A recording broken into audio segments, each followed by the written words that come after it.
రామకార్యం జరిగేటప్పుడు రావణ లక్షణాలు ఉన్నటువంటి వాళ్ళతో ప్రమాదం ఉంటుంది. ప్రతి మంచి దగ్గర ఒక చెడు ఎదురవుతుంది.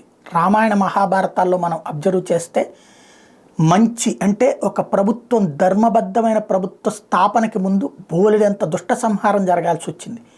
బోలెడంత దుర్మార్గం విచ్చలవిడిగా రెచ్చిపోయింది. రాముడు పదవిని అధిష్ఠించడం కోసం ఆ ముందు ఎంత దుష్ట సంహారం చేయాల్సి వచ్చింది. అడవుల్లో ఉన్న రాక్షసుల అంతం నుంచి లంకకెళ్ళి మరి రాక్షస పాలకుడినే అంతం చేయాల్సి వచ్చింది. అట్లాగే మహాభారతంలో పాండవుల ధర్మపాలన తీసుకురావడం కోసం ఎంత పెద్ద యుద్ధమే చేయాల్సి వచ్చింది. కాబట్టి ఈ లోపుగా ఈ దుర్మార్గం అన్నటువంటిది ఎప్పుడూ నడుస్తుంటుంది. ప్రజాస్వామ్యం నడుస్తున్నటువంటి ప్రస్తుతం భారతదేశంలో రామరాజ్యం లేదా రాముడి ఆలయ ప్రారంభానికి ముందు దుష్టశక్తులు రెచ్చిపోతున్నాయి.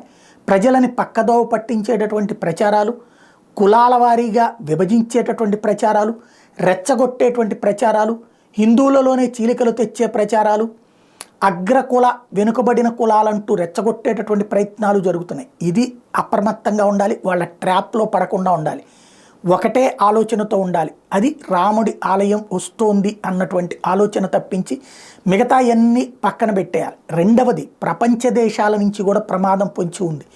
హిందుత్వ సెంటిమెంట్కి ఇది 500 సంవత్సరాల తర్వాత అతిపెద్దదైనటువంటి పునాది అని భయపడి చూస్తున్నాయి యూరప్ దేశాలు, అలాగే అరబ్ దేశాలు కూడా. కాబట్టి దీన్ని ఎంకరేజ్ చేయలేదు, కానీ డిస్కరేజ్ చేయట్లేదు. కానీ తెర వెనకాల చేసేటటువంటి సోరోస్ గ్రూపులకి, చైనీస్ గ్రూపులకి ఖచ్చితంగా ఇన్స్ట్రక్షన్స్ ఉంటాయి. కాబట్టి యుద్ధాలే జరగచ్చు, విధ్వంసాలే జరగచ్చు, అరాచకమే చేసే ప్రయత్నం జరగచ్చు.